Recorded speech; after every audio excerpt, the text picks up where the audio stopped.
తెలంగాణ అసెంబ్లీలో పొన్నం ప్రభాకర్ మాట్లాడుతున్నారు. లైవ్ లో చూద్దాం.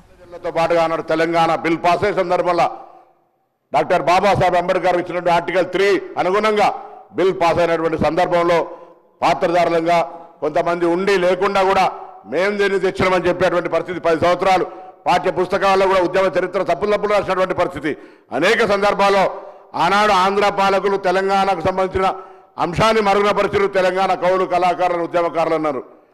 ఆనాడు రజాకార్ పోరాటకు వ్యతిరేకంగా మాట్లాడినటువంటి వాళ్ళకు సంబంధించిన మార్చేశారు.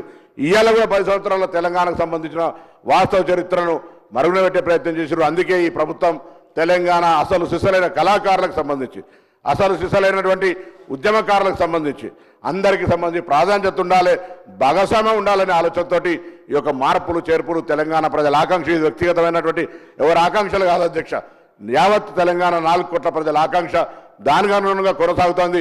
దీనిపైన కూడా విమర్శ చేస్తే వాళ్ళు ఎక్కడి దాకా కిందికి దిగజారుతా ఉన్నారో, వాళ్ళ ఆకాంక్షలు వాళ్ళ ఆలోచనలు ఏందో వ్యక్తిగతానికే పరిమితం అయితే ఎట్లా అనేటువంటి వాటి సందర్భంగా తెలియజేస్తూ మరొకసారి ఈ యొక్క విగ్రహావిష్కరణ సందర్భంగా అందరూ రావాలని ప్రభుత్వం పక్షాన కోరుతూ మరి తెలంగాణ తల్లి విగ్రహానికి సంబంధించినటువంటి ఏర్పాటు విషయం లోపల సహకరించి అందరూ కూడా ధన్యవాదాలు చెప్తూ నమస్కారం చెప్తూ సెలవు తీసుకుంటాను.